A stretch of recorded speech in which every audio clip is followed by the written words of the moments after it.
Namaste and welcome Cancer to your new moon tarot card reading. The new moon is going to be in Sagittarius on the 24th of November until the 7th of December. And Sagittarius new moon means there's a lot of fire energy to deal with, especially for you Cancer, because you have been, well, revamping your entire reality in the way you deal things and look at things. Probably been acting a lot from your ascending sign or moon sign or whatever, right? Trying to activate all the other parts that make your Cancer innermost being come to light and be put into perspective, right? So you can use your emotional sensitivity as a benefit, and as a service to this world in a sense. That being said, it is a general reading, so if the message doesn't resonate with you, feel free to drop the message. If it does resonate with you, drop a comment, like, and subscribe. We're going to do the DNA spread. That is the soul coming into manifestation, and see how the energies balance around that spirit axis in the middle. Now, it needs one more shuffle. One more, yeah, that's good. In the soul spot, the spot of the zero, there you got the 10 of discs. That is wealth. It is in reverse, even though with the thought deck you're not supposed to read reversals. I do anyway because I love it. And it's an extra information that the universe gives you. So this 10 of discs in reverse, it kind of means that, well, it's time to deal with your idea of success, like what you want to achieve. You are manifesting a career, but you don't know exactly why, or no, you know why, but you don't know what exactly. So it's probably about visualization skills to manifest. Like you're dealing with the reason it hasn't come to fruition yet. There's a little bit of maybe self-discipline, or rather working with your energy in an efficient way in that card. But it's basically your soul saying you're going to find out the reason why that 10 of discs hasn't come to fruition yet, because you are working on it. You are. And it is coming to fruition, like once we fix this here. And the Sagittarius new moon is going to propel you into action, and that's probably fixing a lot of the problems that come with this being delayed in a sense. Now let's see. The spot of the 9, that is the challenge, or rather the energy that is pulling through this entire reading, that you're emerging from this experience with, that is the Magus. It still is in reverse somehow, but like I said, it's about you learning how to manifest properly, like using all tools you got, because that's what the Magus does. The Magus does use all the elements, and with that, all the parts of the universe to manifest. So he's feeling into what he's imagining to become true, and then he puts in the work to nurture it with the passion he puts in. He brings it to life. So that is how you that is how you utilize the law of attraction, by bringing together all the elements. And this experience is probably going to show you where you still have to balance some things out to make it come to life, whatever it is you're working on. Now let's see, in the spot of the 10, that is how you bring that into manifestation. What is triggering that experience for you, or rather, yeah, what is triggering it? I mean, like, how you're living through it in a sense. That is the Ace of Cups. It is about love. It is about wanting to be of service and wanting to utilize your cardinal water energy in a way. It's like you've been working on this so intensely because you want to do something that is worthwhile, and that your poor Cancer soul feels like it's worth doing, like it's a service to humanity, and it's emotionally fulfilling you. So that cool thing is that you are manifesting love, and that love gets you a long way. And it's also talking about the emotional fulfillment that you need to put into your vision for it to come to life. Now let's see how you're actually balancing around this axis, right? So the love is going to save you, and the love for life, the love for what you're doing, the love for yourself, like everything is in that Ace of Cups, and you're manifesting this. So the new moon is going to set that free for you to become that magus, right? And to see what is up with that energy and why it hasn't worked yet. But you are working on it, so this is going to be rewarded. Now let's see what's getting you moving internally, like the internal spark that is coming into manifestation, or setting off this energy coming into manifestation. That is art in the spot of the one. The art card that is that temperance, right, in the Rider-Waite. In the Thoth tarot, it's the art card. Art means it is about healing, right? It is about it is about healing through lustfulness, in a sense. So art talks about bringing together the elements by experimenting and seeing what works and inspires you, right? And that is exactly what is getting you going. It's like you're doing a lot right now and try to figure out what is actually worthwhile and what is actually giving you back energy, right? But the universe is kind of confused. It doesn't really know what to manifest for you because you are like switching gears all the time. Or maybe it's just you that is confused, where you're like, should I work on this now or should I work on this now? And the universe kind of sees the bigger picture because it is the bigger picture, right? However, doing the art, right, putting in that playful curiosity, that is what is gonna get you further on your journey and really empower you to look for manifesting that legacy that you want to manifest with the 10 of discs.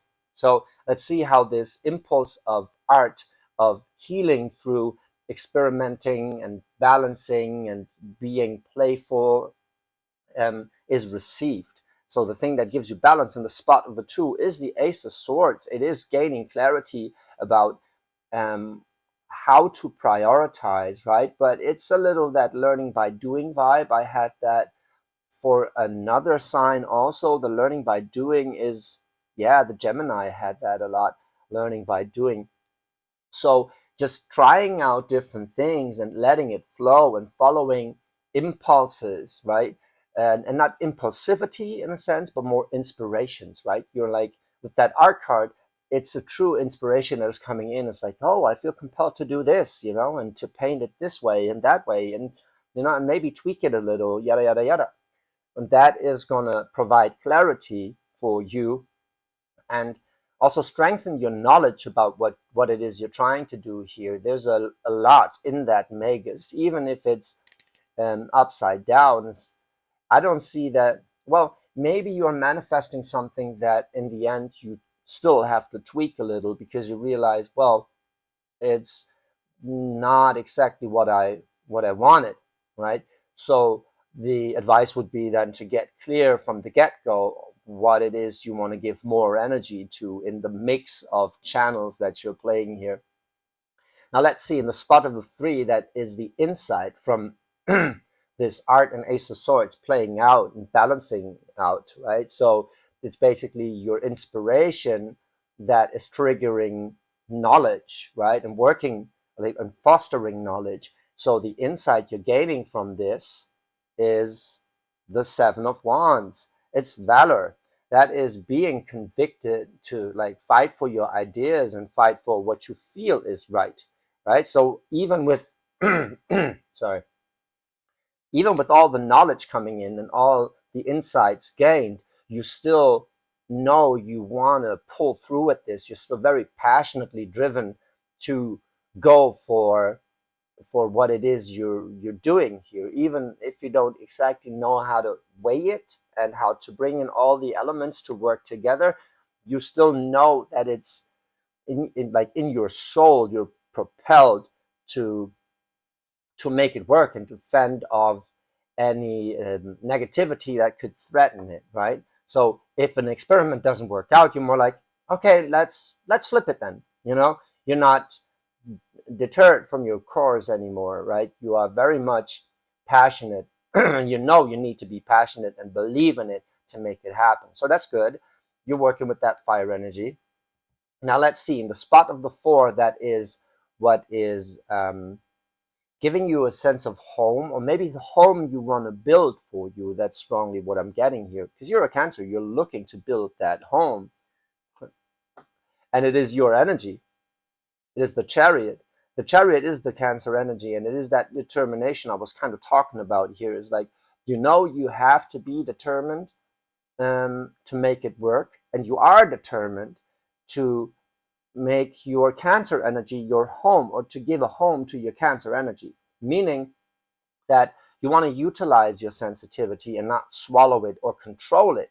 You want to channel it. That's very beautiful. So whatever it is, you're getting clarity about how to channel your Cancer energy, how to channel your sensitivity and your insightfulness um, into like being of service and being inspiring for yourself to keep on doing it, right?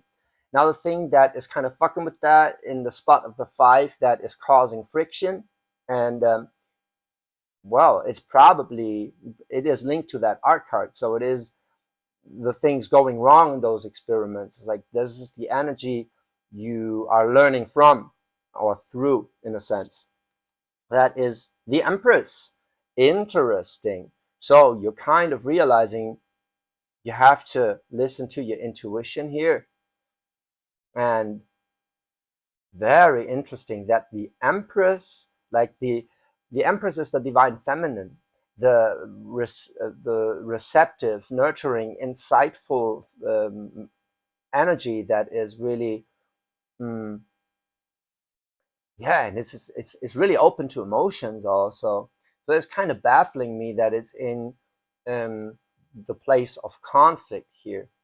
So that could be that there is a conflict with your mother. For some, that might be where you're like, and since you're an emotionally driven being, your mother has a special place in your heart. Like for everyone, it does. But if you're very emotionally receptive, the way divine feminine energy is presented to you in an authority figure is is very important to you. So it could be that there is a conflict with your mother, or with the way you perceive receptivity and emotional availability through your mother, or through how it was shown to you, since it's also facing that determination in your 4th house, right? The 4 is the number for home and upbringing also, and stability, right?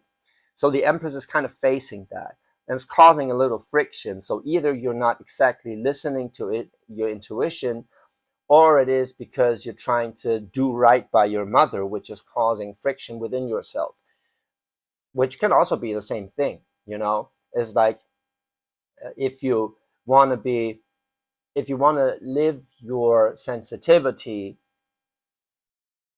through the way your mother showed it to you, and well, maybe she's not exactly a Cancer, or not exactly working from a water energy, that could cause friction, because then you're trying to do right by someone and it's not exactly working, and you're not listening to your own Empress anymore, to your own intuition.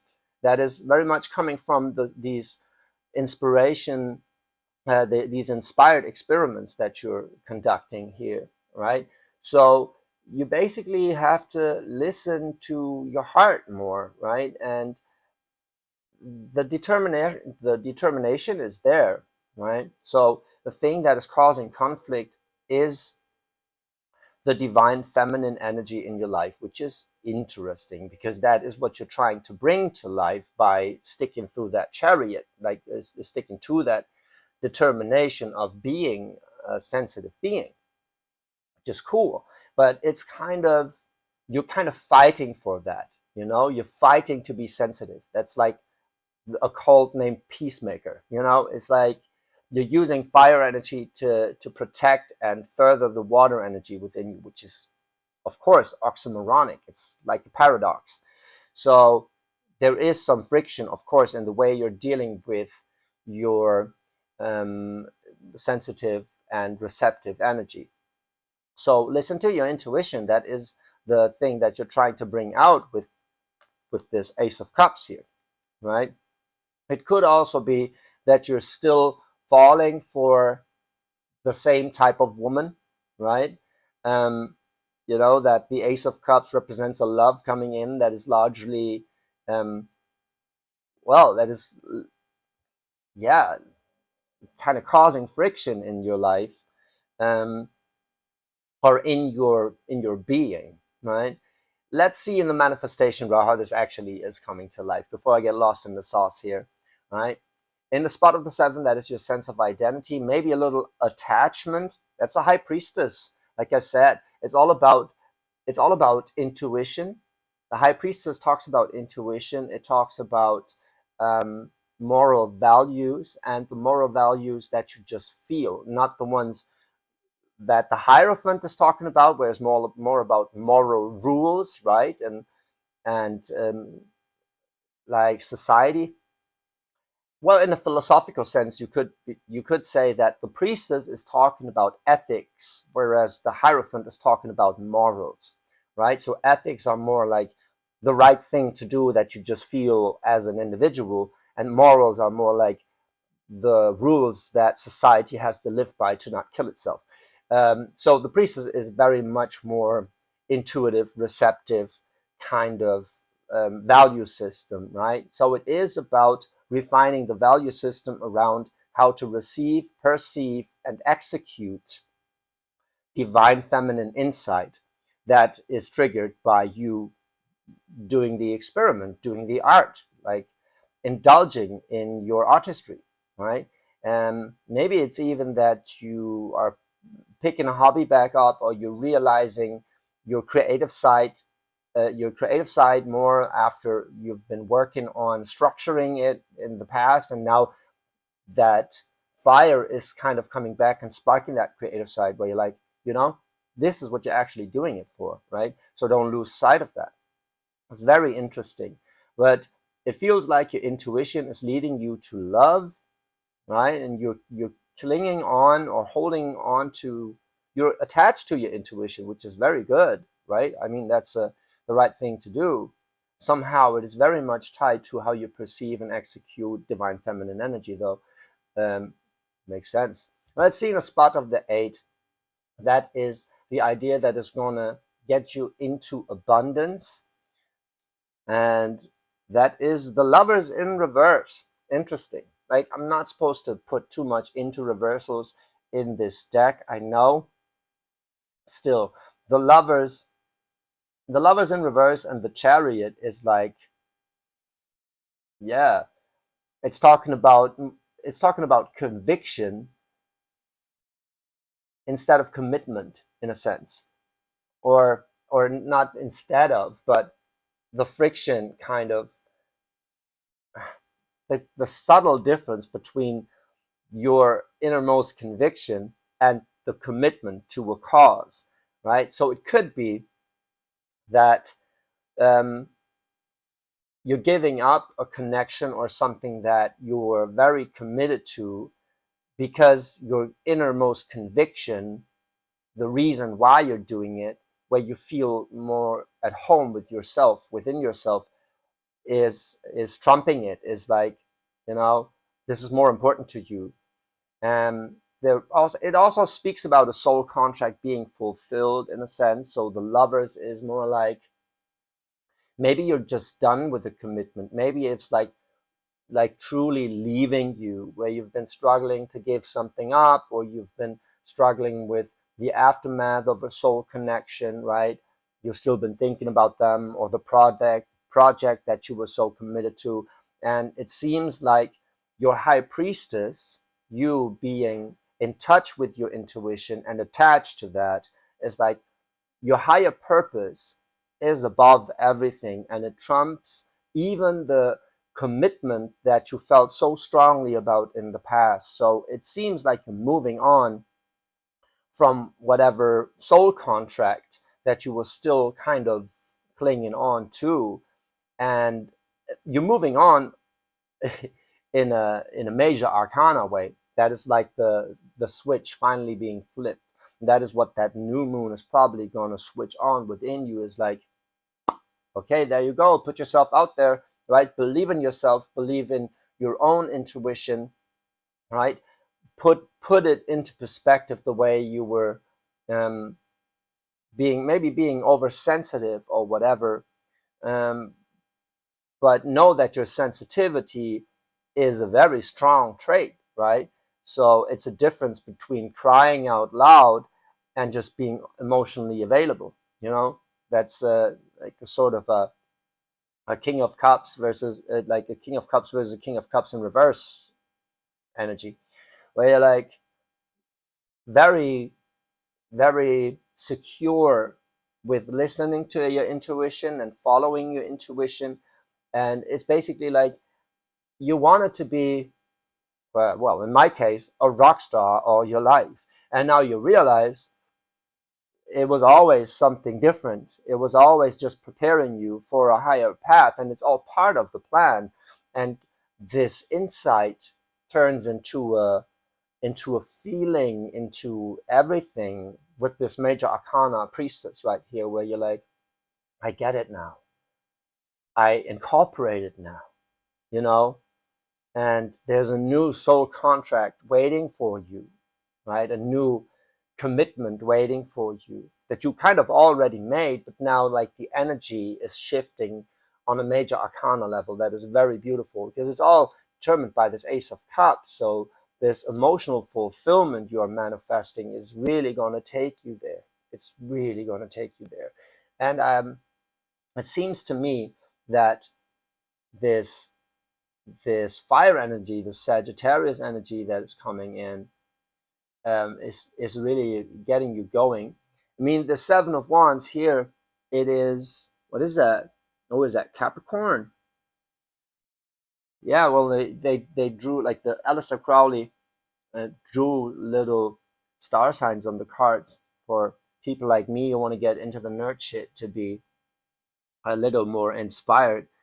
Um, But anyway, it is very much the fire energy coming in where you're like, okay, I got to fight for this. I know how to do it. I believe in myself, and I know I just have to like learn it by doing it and just go for it. And then once I tried it, listen to my intuition to what is best suitable, right? And not to the way I think I have to do it, but the way I feel it in my heart, and like what's my own um, set of rules here. What's my very own divine feminine insight? You know, um, that is very beautiful. It's like becoming, um, you truly becoming a channel for divine feminine energy, and you being attached to that priestess, being in that priestess mode, also puts the magus into perspective, where you're like, you know what? I'm actually not here to do alchemy, right? To force the universe to manifest something to my will. I'm here to align my will to the will of the universe, because that's how alchemy actually works. So, using the thought deck, I have to quote Aleister Crowley here, where he says, do as thou wilt. And that actually means align yourself with the will of the universe, because that is the only thing you will get if you ask for it, right? So that is kind of putting your magus in perspective, where you're like, you got to go with the flow here, but you are a channel for that flow, and you realize that through the high priestess. And it's time to alter your commitment to whatever it is that you felt so strongly about, and you're doing that through love and compassion, right? So it's not that you're like, fuck this, I don't need them anymore. It's more like, ah, this is what it was good for. I realized that a long time ago, but now I feel it. Now I'm finally free from it, and something else can come in, right? You're making room for that by trusting your own intuition more. Now let's see in the final spot, the spot of the six, that is the insight that is uplifting you, and it's probably gonna confirm what I said right here. Yeah, it's the Valkyrie. It's the Seven of Cups. Do you see it? The Seven of Cups talks about not shitting yourself, not being attached to emotions, right? So you're going to realize something about this lover's connection in the past, where you were too much attached to emotionality, right? Where you're like, where you were kind of, you know, being too much detached about it. So the spot of the six is not talking about taking on an energy, it's talking about having an insight about an energy, right? That's the place of the six. the spot of the six. So if in the spot of the six you realize something about a Seven of Cups, that's a very good thing, because then you realize why you've been cheating yourself emotionally, why you've been confusing yourself emotionally, right? And since that Empress is in the conflict, for most of you, it's going to be about a lost love connection, and maybe even many, right? Maybe because it's the Empress, it's a major arcana. So this is a nurturing presence in your life that is quite prominent and constant and shows itself in different ways, right? So it's probably in most of your ex-partners, if not all of them, present, and you're realizing something about that and shifting your commitment towards um, towards that divine feminine within you. So your receptivity and sensitivity, right? And the Seven of Cups is also a little that cardinal energy. And you got two sevens oscillating here, the Seven of Wands and the Seven of Cups. So it's all talking about how you as an individual work with this kind of energy, right? And in the spot of the seven, there's a High Priestess, which makes it even stronger. So you're, you know that you need your fire energy and passion to drive it forward. But you know, if that is tainted by holding on to emotionality, you're manifesting bullshit in your reality, as you have been so many times in the past, right? Probably a late bloomer, just like I am. I don't know. But all of the experiences that have brought you here have shaped you, especially as a sensitive being, because if you want to be of service with your sensitivity and emotional availability, then you need to know what you're talking about. And that's why you went through all of these experiences. But it seems like you're really getting a handle on it, getting a grip of it, and realizing something about how you work with your own sensitivity and your own convictions by truly letting go of a soul contract, or rather, the soul contract is letting go of you for you to feel true love, unconditional love for yourself, for the universe again, right? And trust your intuition, trust your high priestess, trust that you are that high priestess. You're not here to, well, force the universe into something. Neither are you here to learn from other people how to force the universe into something. It's not about learning how to manifest. It's learning how to channel. Does that make sense to you? For you, it's about learning how to channel the universe into existence. And that is the way a Cancer or a water sign in general is manifesting, you know, through that emotional channel. But it has to be clear of bullshit, and you are realizing something, like you're really, truly, wholeheartedly moving on from a soul contract that has kept you in the same patterns in the past. And it's so beautiful because you're coming from experimenting, there's clarity in there, there's determination about your own energy in there. You got a high priestess. Like, this is a really beautiful reading, right? So you rethinking the legacy you want to leave by revisiting your, like, letting go of your past through really embracing your own insight and receptive superpower as a water sign, as a cardinal water sign. That is amazing. Cancer, it's all about love for you, and you find that love for yourself, and that is how you project more into that reality that you're building here, and that is beautiful, really. Cancer, if that resonated with you, drop a comment, like and subscribe, and check out my other channels at the Spiritual Daywalker and daywalker-bali.com. And leave a comment, really. I'd love to hear from you how that resonated with you, because, of course, my experience taints it a little, but yeah, very curious. Thank you, Cancer. I love you.